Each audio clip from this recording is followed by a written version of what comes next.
The kick's power comes from the torque generated by the rotation of the hips. It's the same principle that cracks a whip. Turning the hips just a few degrees forces the foot to travel a much greater distance and creates a lot of speed as it does. The longer the leg and quicker the rotation, the faster the kick. And unlike karate, Muay Thai fighters are also taught to strike with the hard bone of the shin. A Muay Thai kick can generate roughly the same force as a baseball bat, enough to crack a rib. It works like a point of a knife. All the force is magnified by being concentrated in a small, hard area. Even if the elbow doesn't deliver a knockout, it will almost always leave a nasty cut, and often getting in close neutralizes the opponent's weapon advantage. Then, in the clinch, we bring the power of the knee to bear. Unlike the kick, which relies on rotation to create power, the knee gets its power from leverage. Pulling our opponent down as we drive the knee up can deliver up to 2.5 tons of force, enough to lift a car. It's not the arms, but the legs that drive this.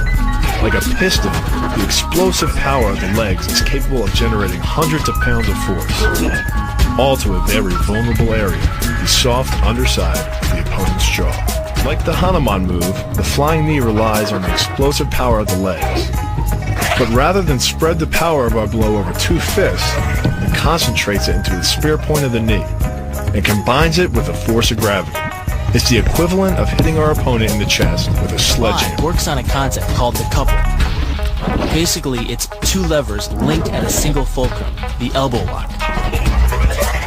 And it doubles the foot-pounds of torque you can generate when compared to a single-arm lock.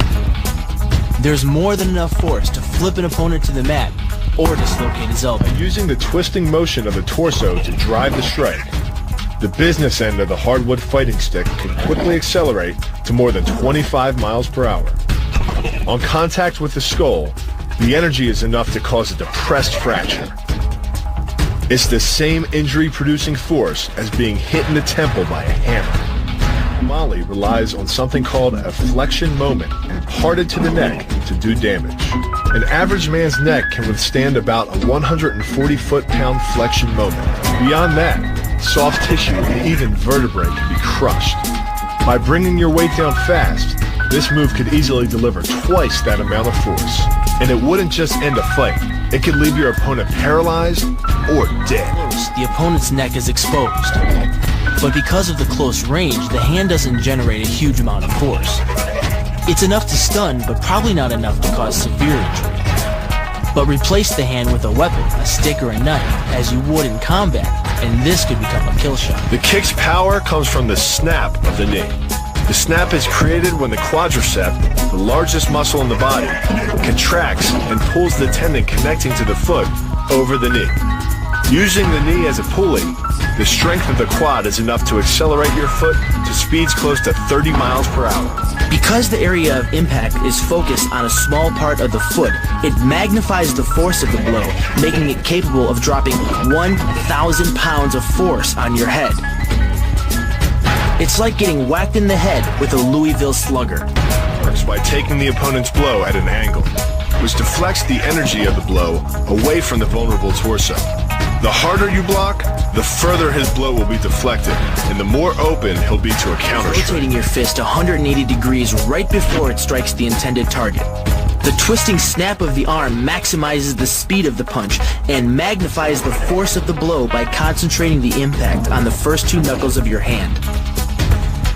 Done correctly, it can deliver as much energy as a bowling ball dropped from the top of a house, more than enough to cause soft tissue damage or break a rib. Because it swings through such a wide arc, the wrist is moving at speeds of up to 43 miles per hour. And since the radius doesn't deflect or compress nearly as much as a fist, it can deliver a staggering blow, like being hit with an axe handle. This roundhouse kick is designed for maximum impact. With the powerful muscles of the thigh yanking the tendon over the knee, the foot accelerates from 0 to 21 miles per hour in just 1/3 of a second. Combine that with the reinforced shoe, and this kick can drive the nose bone back up into the brain. It's aimed at the largest gland in the human body, the liver. A direct hit won't just bring an opponent down.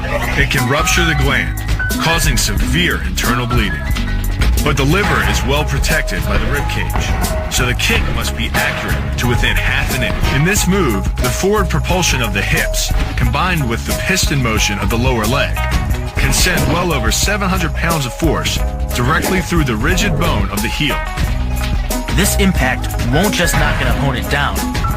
The force is enough to permanently damage his kneecap, leading with the near arm. The first jab travels the shortest distance to the opponent, so what it lacks in force, it makes up for in speed.